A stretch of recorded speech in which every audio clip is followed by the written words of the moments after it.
İnebahtı, Akdeniz Savaş tarihinin önemli noktalarından biridir ve birçok cephesi az bilinir. Bu videomuzda İnebahtı Deniz Savaşı'nı 10 soruda tartışmaya açtık. Resmi tarihe hoş geldiniz.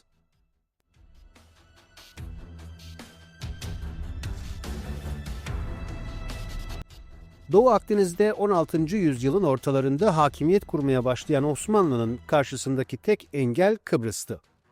Akdeniz'deki en kuvvetli denizci olan Venedik'in hakimiyetindeki Kıbrıs üzerine yapılacak bir harekatın en büyük riski uzun süredir küllenmiş olan Haçlı Seferi projelerinin tekrar canlanmasıydı. Bütün hazırlıklarını tamamlayan Osmanlı 1570'te Kıbrıs'a çıktı. Kısa sürede Magosa dışında adanın tamamı fethedildi. Osmanlı'nın Kıbrıs üzerine yürüyeceği anlaşılınca Venedik papalık başta olmak üzere Avrupa'daki diğer devletlerden yardım talep etti. Osmanlı'nın Avrupa'daki ilerleyişi karşısında birçok kez bu tür ittifaklar kurulmak istenmişse de başarılı olunamamıştı. Mayıs 1570'te Papa'nın Venediklilere yardım edeceği haberi Avrupa'da yayıldı. Papa II. Pius, Avrupa'daki hükümdarları Hristiyanlık adına görevlerini yerine getirmeye çağırdı ve Papa kuvvetlerini hazır etti. Ancak kağıt üzerinde oluşturulan ittifakın hayata geçirilmesi oldukça zordu. 1570 yılı bittiğinde ve Lefkoşa fethedildiğinde Haçlı İttifakı hala oluşturulamamıştı. Hızlanan görüşmeler sonucunda 25 Mayıs 1571'de bir kutsal ittifak kuruldu. Ancak ittifak baştan düşünüldüğü kadar geniş olmadı. Birliğe sadece Papalık, İspanya ve Venedik katıldı. Bu Haçlı İttifakı 200 kadırga, 100 nakliye gemisi ve 50.000 piyade, 4500 süvariden oluşacak, kuvvetin çoğu paralı asker olacaktı.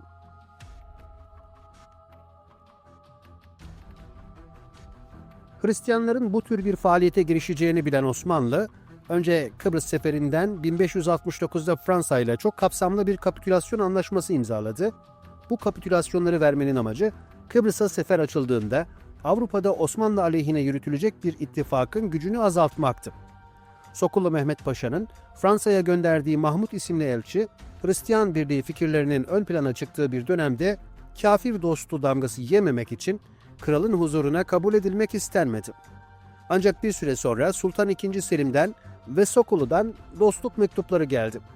Osmanlı Fransa'ya her iki devletin de düşmanı olan İspanya'ya karşı ittifak kurmayı öneriyordu. Osmanlı'nın girişimleri sonucunda Fransa Haçlı İttifakı'na katılmadı. İşin ilginç yanı Osmanlı saldırısına uğrayan Venedik bile Mart 1571'de İstanbul'a elçi göndererek Osmanlı ile gizli görüşmeler yapmıştı. Venedik elçisi Magosa karşılığında Osmanlı'ya Avlonya, Castelnova ve Draç'ı verme yetkisine sahipti. Ancak anlaşma yapılamadı. Osmanlı, Kıbrıs'a muhtemel bir müdahale girişimine karşı gönderilen donanmanın yanı sıra bir başka donanma daha hazırlamıştı. İspanya Kralı II. Felipe'nin gayrimeşru kardeşi Don Juan, 14 Ağustos'ta Kutsal Haçlı Seferi bayrağını teslim aldı. Haçlı donanması 24 Ağustos'ta Otranto'ya, 27 Eylül'de de Korfu'ya ulaştı. Ancak ne yapılacağı hala kararlaştırılmamıştı.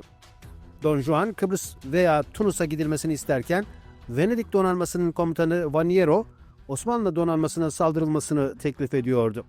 Papalık donanmasının komutanı Collanna'nın da Venedik'in teklifini desteklemesi üzerine Osmanlı donanmasına karşı harekete geçildi. 103 kadırgalık Osmanlı donanması Kaptanı Derya Müezzinzade Ali Paşa'nın komutasında 16 Mart 1571'de Kıbrıs'a Magosa kuşatmasına mühimmat götürmek üzere yola çıkmıştı. Nisan sonlarında Magosa'ya varıp mühimmatı teslim ettikten sonra gelmesi muhtemel Haçlı donanmasının yolunu kesmek için Rodos'a gitti. 4 Mayıs 1571'de 124 gemilik ikinci bir donanma Serdar Pertev Mehmet Paşa komutasında İstanbul'dan ayrıldı. Donanmaya bir süre sonra Uluç Ali Reis ile birlikte Trablusgarp Beylerbeyi Cafer Paşa da katıldı. Haziran'ın başlarında iki donanma buluştu. 22 Eylül'de İnebahtı'ya varıldı. Dalmaçya kıyılarındaki Venedik toprakları vuruldu. Donanma İnebahtı karşısında Balya Badra'da demir attı. 6 aydır denizlerde gezen donanma yorgun düşmüştü. Kimi gemiler ve sancak beyleri askerleriyle birlikte donanmada asker ve kürek kaçığı vardı.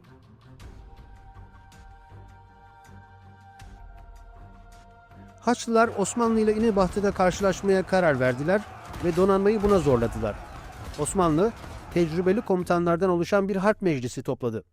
Uluç Ali Reis, İnebahtı Boğazı'nın müstahkem bir yer olduğunu ve Haçlıların geçemeyeceğini söyledi. Eksikleri nedeniyle donanmanın Körfez'den çıkarılmamasını tavsiye etti. Uluç Ali Reis'in fikrine donanma serdarı Pertev Paşa da iştirak etti. Ancak denizcilikten gelmeyen Kaptanı Derya Ali Paşa onların görüşüne karşı çıkarak padişahın emrinin düşmanla savaşılması olduğunu söyledi. Kaptanı Derya'nın görüşünün ağır basması üzerine donanma Haçlıları İnebahtı açıklarında karşıladı. Haçlı donanması 243 gemi, 37 bin askerden, Osmanlı donanması ise 230 gemi ve 25 bin askerden oluşuyordu. Üstünlük Hristiyanlardaydı. Ayrıca Osmanlı yorgun, Haçlı donanması ise yeni yola çıktığı için daha dinçti. Savaş İnebahtı önlerinde 7 Ekim günü öğle vakti başladı.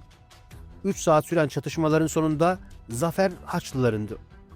Osmanlı donanmasının büyük bir kısmı yok edilmişti.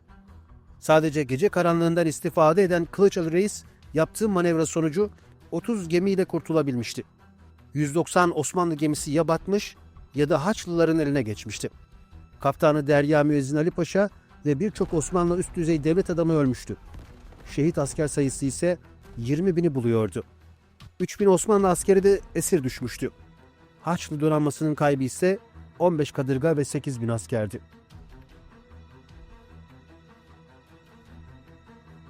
...7 Ekim 1571 günü başta Venedik olmak üzere birçok Hristiyan ülkede bayram ilan, özellikle İtalya'da bu zaferin anısına heykel ve resimler yapıldı.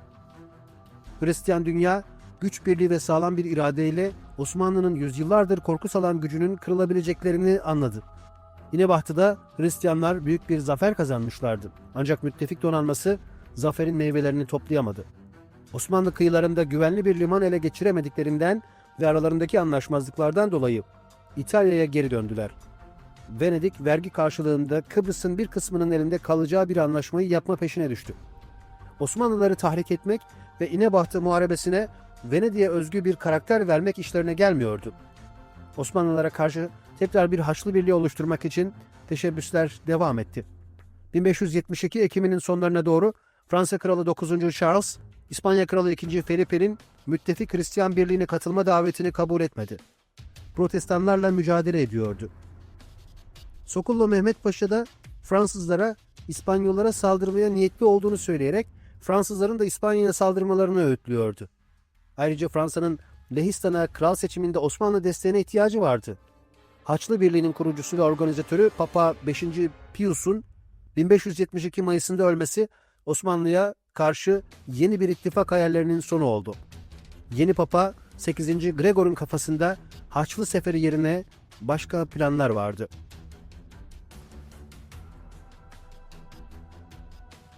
İnebahtı'da yaşanan hezimetin haberi 23 Ekim'de İstanbul'a geldi.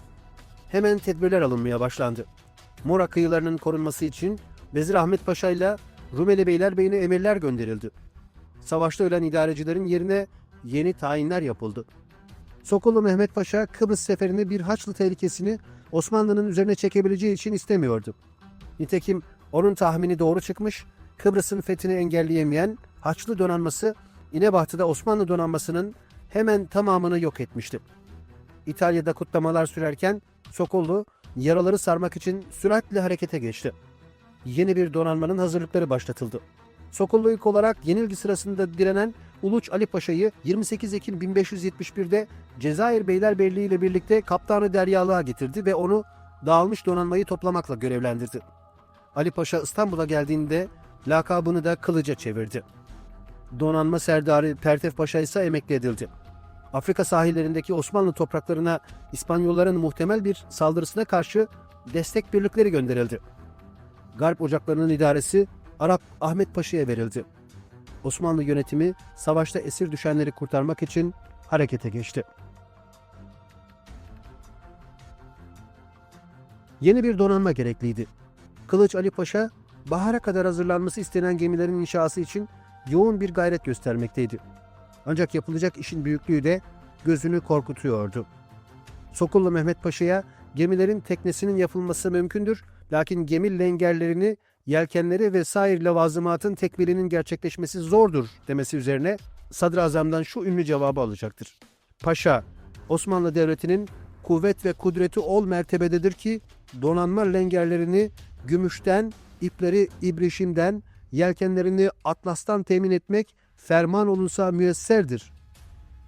O kış bütün Osmanlı tersaneleri yeni gemileri inşa etmek için hummalı bir faaliyete girişti.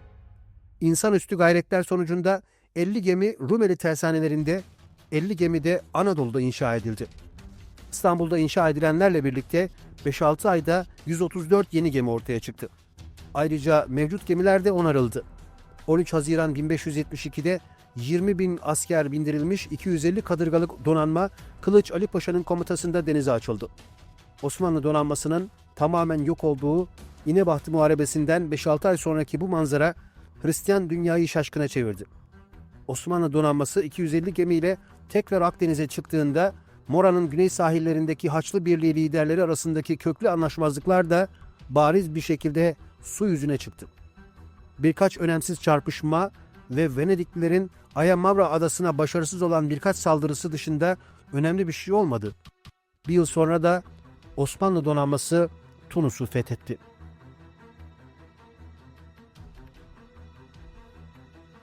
Yeni donanma için gemi yapımında normal süreç dışına çıkılması sonucu büyük sorunlar yaşandı. Gemilerin yapımında kullanılan ağaçların kesim durumu bu sorunların en önemlisiydi.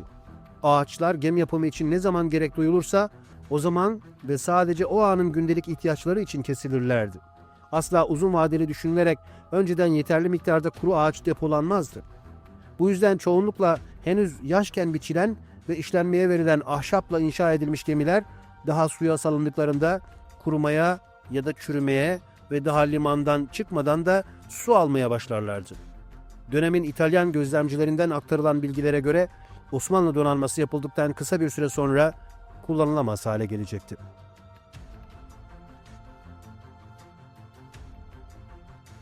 Venedik, Osmanlı yönetiminin niyetini anlamak ve kendi lehlerine bir barış elde etmek için İstanbul'daki elçisini görevlendirmişti.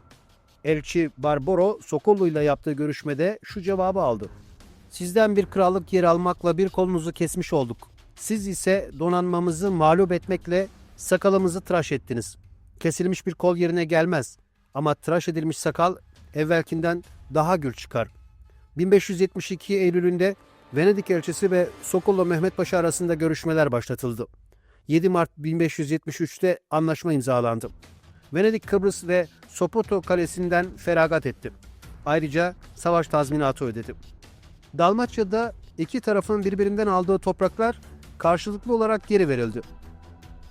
Osmanlı'nın lehine gelişen bu durum için Hammer, İnebahtı'yı Türkler kazanmış zannolunur yorumunu yaparken Voltaire de Türkler İnebahtı Muharebesi'ni sanki kaybetmemiş de kazanmış gibiydiler der. Videomuzun sonuna geldik. İzlediğiniz için teşekkür ederim. Daha fazla tarih bilgisi için kanalımıza abone olup bildirim zilini açmayı unutmayınız. Resmi Tarih iyi günler diler.